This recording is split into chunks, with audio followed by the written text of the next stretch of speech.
Korea best not make any more threats to the United States. They will be met with fire and fury like the world has never seen. Kim Jong-un's bold new threat to nuke the U.S. not getting as much attention as President Trump's response. The North Korean leader said our entire nation is within range of his nuclear weapons, and he could push the button at any time. President Trump responding on Twitter, quote, North Korean leader Kim Jong-un just stated that the nuclear button is on his desk at all times. Will someone from his depleted and food-starved regime please inform him that I, too, have a nuclear button, but it is a much bigger and more powerful one than his, and my button works. Those comments not sitting well with some in the media. If this were the leader of Germany or China or Brazil, what would we say? How would we cover these tweets? We would say these are the messages from a person who is not well. He's being cavalier in a way that makes him seem demented and deranged. Basically saying my nuclear button is bigger than your nuclear button accomplishes nothing and demonstrates the kind of emotional immaturity that you would expect of a 5-year-old. Trump needs to be medicated and hospitalized at this point, or he is going to just kill all of us.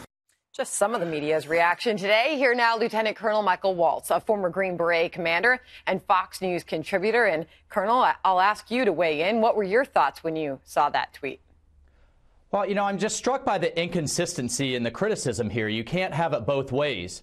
On the one hand, many critics are saying that Kim Jong-un is a rational actor. Susan Rice wrote an op-ed and said we can live in a world where he has a nuclear arsenal. He'll abide by mutually assured destruction theory.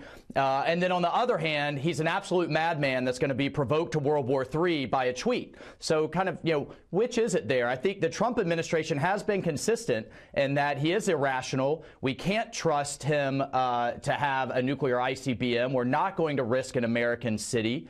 And that, if he obtains this program, it will mean his destruction. So this rhetoric, this strong rhetoric, which is untraditional, but then again, let me hold on. Let me take that point, and with all due respect, let me jump in on that, Colonel. And let me just push back there and say, why not issue a statement? Why a tweet? Why not a formal statement from the White House as far as a strategy, an approach to taking on North Korea and its leader?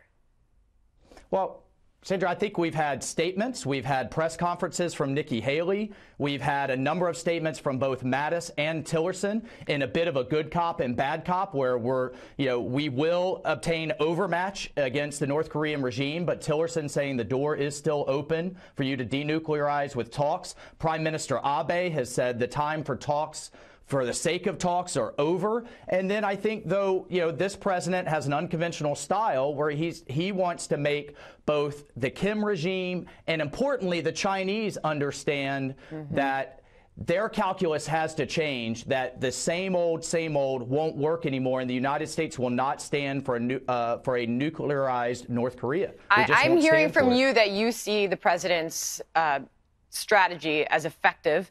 As far as what you have seen so far, and as far as the rhetoric is concerned, I think you're okay with this kind of talk. But Sandra, to be clear, I think the last 40 years of traditional diplomacy has been ineffective. The North Koreans have used it to buy time and to build a very capable program now that's capable of striking the world, and that they will sell to the highest bidder around the world, including the Iranians. So I think the time to try something new. The Trump administration, to your point, has put forward a policy of maximum pressure and abandoned strategic patience. And then we do have this unconventional rhetoric kind of standing up to the Kim regime from the commander-in-chief as part of that strategy. I think those tweets, they come out and it takes some time. People look at them and there's such varied reactions. But obviously, you have more credibility than any of those in the media to comment on that. And we thank you for your perspective on that tonight. Yeah, Sandra, at the end of the day, we're running out. I mean, we are running out of time here. If the policy is that we're not going to stand for him to have a nuclear weapon, and I think that's right, we're not going to bet an American city, then we have to pull everything, all the stops out to try to get them to change their thinking and to abandon this program. All right, Colonel Waltz, thank you for coming on. All right. Very good to see you. Thanks, Sandra. Good evening.